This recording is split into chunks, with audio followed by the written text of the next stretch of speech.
Mr. Gowdy for 5 minutes.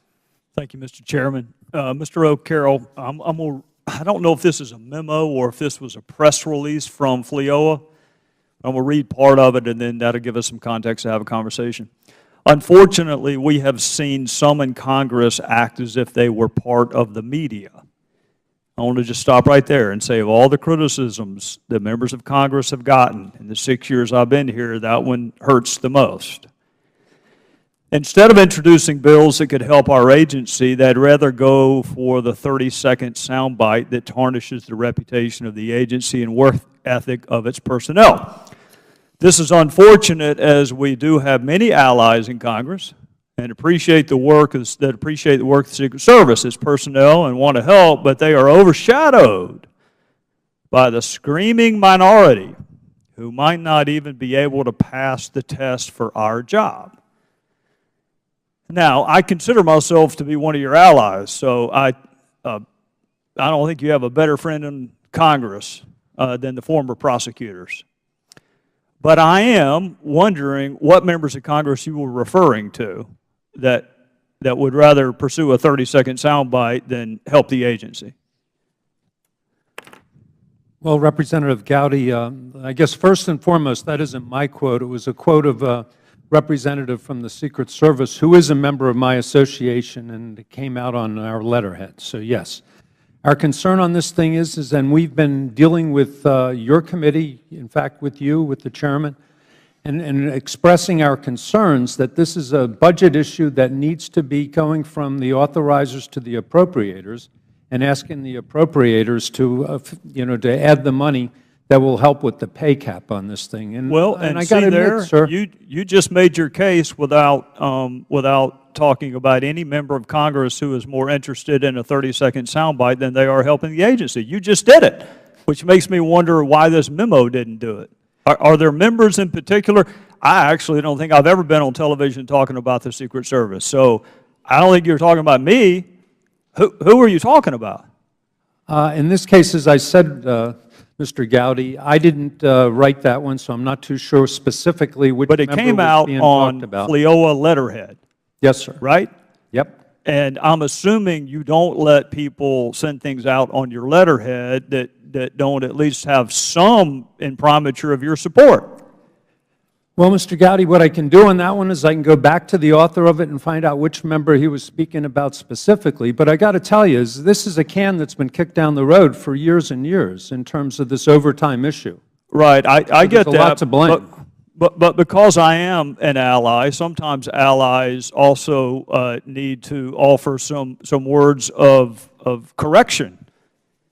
That paragraph ended by saying, overshadowed by the screaming minority who might not even be able to pass the test for our job. Can you see how that might have gotten my attention, the way that would be phrased, might not be able to pass the test for our job?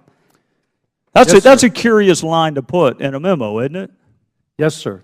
Except it's not curious. You and I know exactly what that author was talking about, don't we? I could guess at it, yes. Guess. It'd be some members of this committee. Such as whom?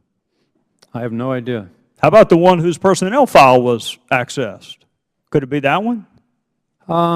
I would say that there hasn't been very good treatment of that application over the years, which is one of the reasons why we're here. And maybe that was a subliminal reference to it. I don't know. Well, it's actually not subliminal. It could not be more clear. There's nothing subliminal about it. It just flat out says who could not pass our test for our job. And it was a general statement on it, not specific, sir. Well, Mr. O'Carroll, you can't run a license tag because you happen to think the driver is cute. You can't run an NCIC background check because your kids might be hanging out with some bad characters. And you can't access the personnel files of members of Congress that you happen to not like at that particular point. You would agree with me there, wouldn't you? Reprehensible, and I agree with you. All right, well, it's reprehensible. Mr. Inspector General, what happened to him? My understanding is that there was discipline that was imposed by the department. I don't have those details because I was not involved in the discipline process. Well, when you say discipline, give me the range of discipline that could be possible. Well, I think the range of discipline could be anywhere from termination. Was anybody terminated? My understanding is no. Was anybody given time off? My understanding was yes. With or without pay? Given time off without pay that was not suspended. There was a number of individuals who were received time off, and that was suspended, but there were others who actually did get time off. How pervasive was the breach? Well, our report said that it was approximately 40-some people, only of which 3 had, or 4, I can't remember off the top of my head.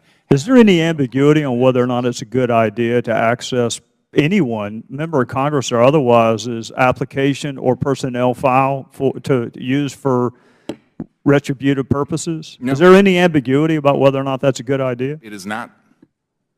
Can you let me know what discipline was meted out? There's no one in Congress that holds law enforcement in higher esteem than I do. No one.